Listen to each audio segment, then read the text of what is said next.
जंग का मैदान नहीं छोड़ेंगे, नेतन्याहू की कूटनीतिक हार से तिलमिलाया इजराइल। ईरान डील को नकारा। नमस्कार, मैं हूं आपके साथ आयुषी गुप्ता। ईरान और अमेरिका के बीच परमाणु समझौते को इजराइल ने मानने से इनकार कर दिया है।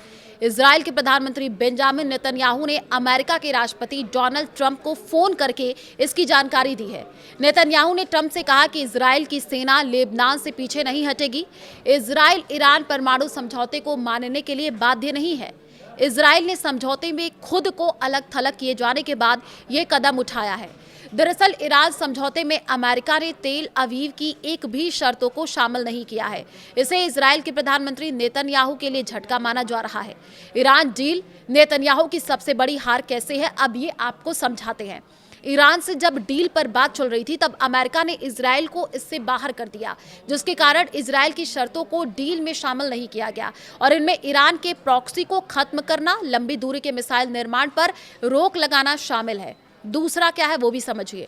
ईरान से समझौते की शर्त में लेबनान का मसला भी शामिल है, यानी इजराइल लेबनान पर हमला नहीं कर सकता है। दूसरी तरफ उसे हिजबुल्लाह के हमले नहीं होंगे, उसकी गारंटी नहीं मिली है। इसके अलावा इजरायली सैनिकों को लेबनान से वापस भी जाना होगा। जंग की शुरुआत में नेतन्याहू ने एक्सेस ऑफ रेसिडेंट विरोध की धुरी देशों में तख्ता पलट की बात कही थी, सभी दुश्मनों को कुचलने की बात कही थी, लेकिन इसमें उन्हें सफलता नहीं मिली। ईरान में अभी भी इस्लामिक गणराज्य की सरकार है। इसी तरह लेबनान में हिजबुल्लाह काफी प्रभावी है। ईरान जंग में इजराइल ने 12 अरब डॉलर का खर्च किए थे।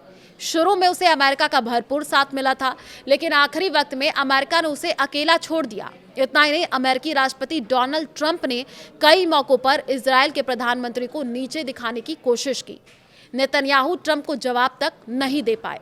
बड़ा सवाल, अब आगे क्या होगा, समझिए। देखिए, इजराइल ने लेबनान से पीछे नहीं हटने की बात कही है, यानी आने वाले दिनों में इजराइल लेबनान पर हमला कर सकता है। ईरान इसके विरोध में डील को तोड़ सकता है। हालांकि ट्रंप ने एक दिन पहले अपने बयान में कहा कि मेरी वजह से इजराइल का अस्तित्व है। वहीं दूसरी तरफ तेल अवीव एयरपोर्ट पर अमेरिका के कुछ तेल भरने वाले विमान खड़े हैं। इजराइल के परिवहन मंत्री ने इन विमानों को तुरंत हटाने की मांग की है। इजराइल के प्रधानमंत्री बेंजामिन नेतन्याहू की कूटनीतिक हार को देखते हुए तेल अवीव ने बड़ा फैसला किया है।